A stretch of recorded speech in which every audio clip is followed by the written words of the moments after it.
No. No good. It's just no good. No book has been able to match my intelligence yet. I need to find a book that'll stimulate my mind, make me think of new and creative things, and bring me to enlightenment. But what could that book be? Now that'll do.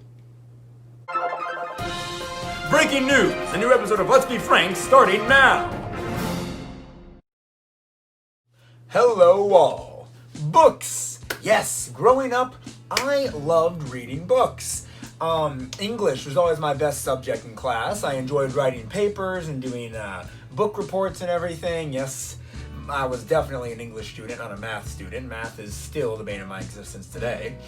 But yes, I love to get my hands on all level of fictional books, ranging from even the simplest things to more complex stuff. No joke, in the 4th grade, I checked out a book from the library called The Meaning of Life.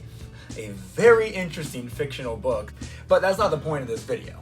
I want to talk about books that are for a bit of a lower reading level. Books from my childhood that I read throughout elementary school. So without further ado, let's just go ahead and start naming them right now. I guarantee you some of these books are going to tug at your nostalgia strings. So the first series we're going to be talking about is, of course, The Magic Tree House. Come on, what kid didn't read The Magic Tree House in elementary school? Some of my earliest memories of book reading comes with The Magic Tree House. It was one of the first book series, like a series as a whole, I can remember reading and getting invested in, and it held my attention all throughout elementary school, like 1st through 5th grade. Of course, once a child moves on to middle school, they end up giving up a lot of things they used to like from elementary school, which sucks, man.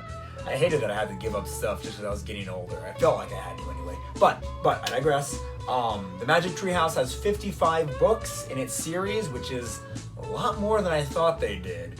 I believe the first 28... Yes, the first 28 books in the series have to do with the main characters, Jack and Annie. Jack and Annie go on different adventures using this Magic Tree House. And whenever they're in this tree house, if they... Oh, man. I'm trying to remember. I don't want to have to look up anything to remember this. Like, I'm trying to use my memory for this.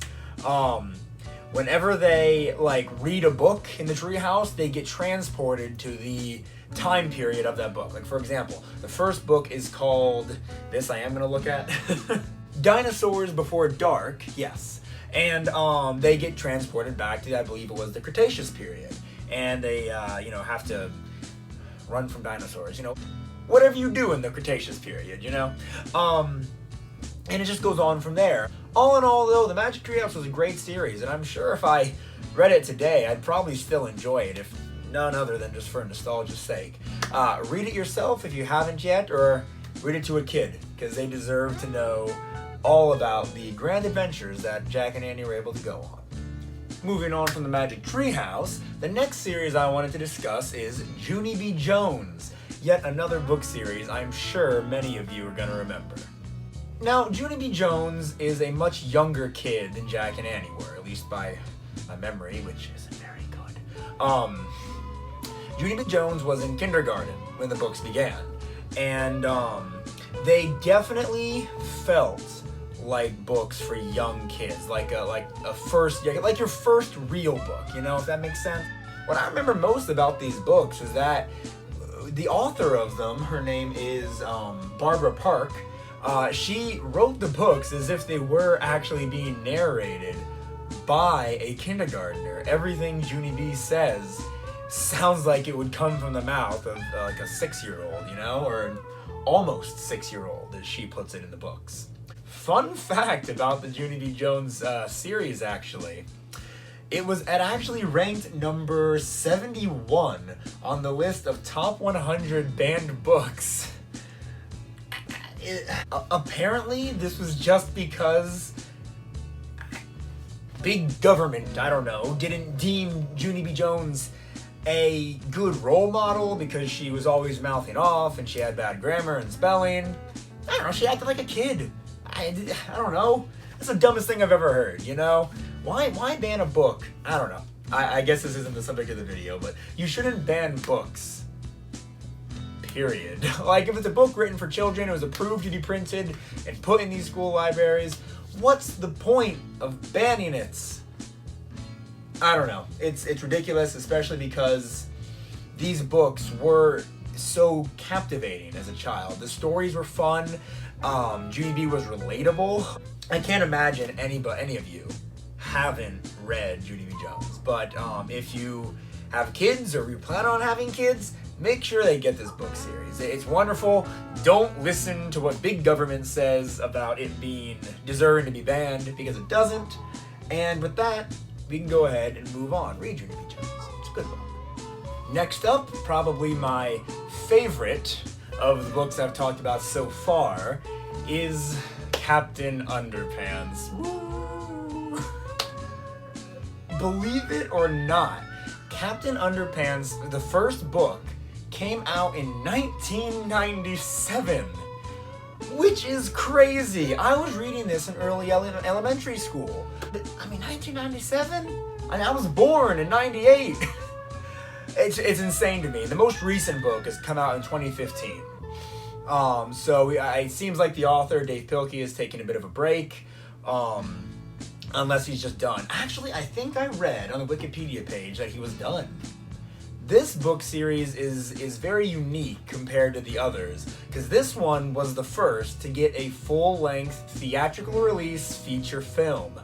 And that came out in 2017, and it was good. It was very good. When I snap my fingers, you will obey our every command.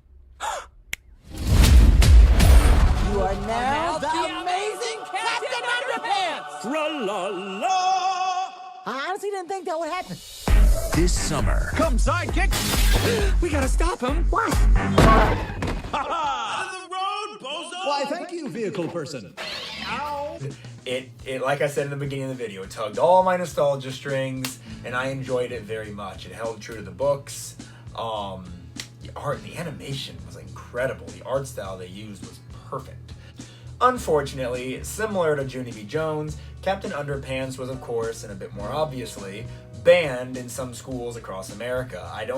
I'm not able to find like an exact placement like I was with Judy B. But yeah, apparently teachers and adults just don't like kids reading books about no naked man. I mean, I can't blame them. Yes, I can. Of course I can blame them. What the heck?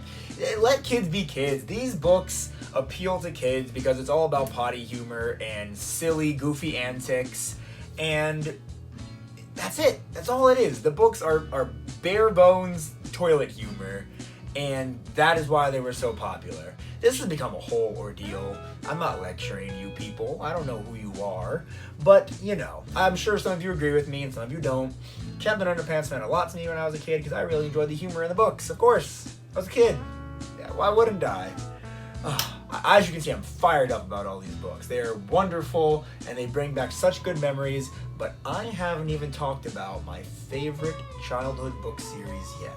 Now, when I say it's my favorite, that's a bit subjective because when I was younger, I probably could have listed any of these books as my favorite.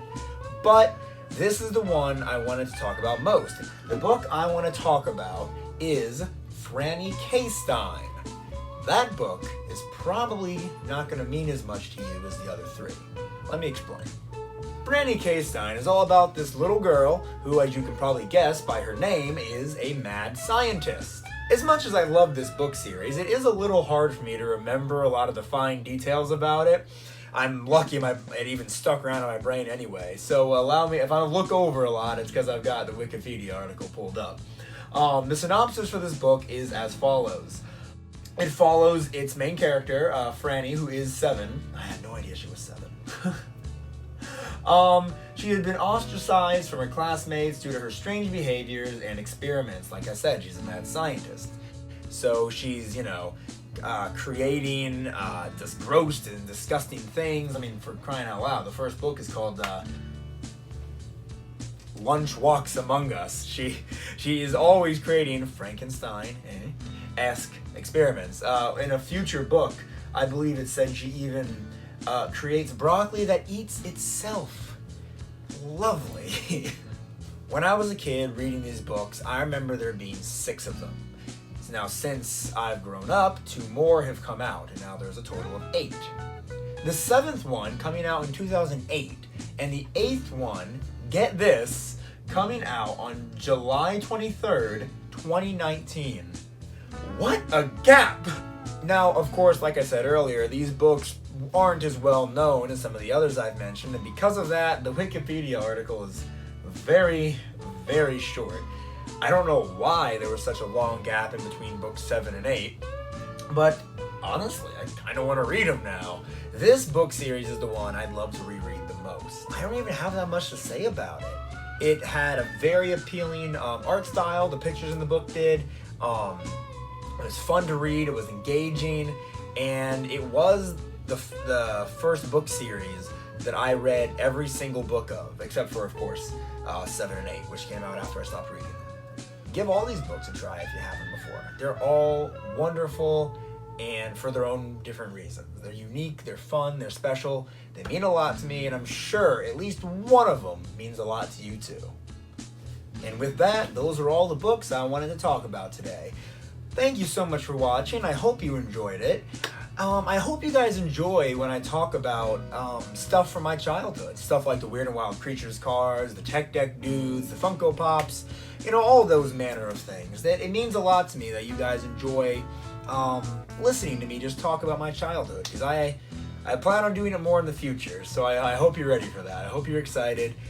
And if you are excited, why don't you let me know by subscribing? Give this video a like and make sure to follow my Instagram at Let's Be Frank 2020. And with that,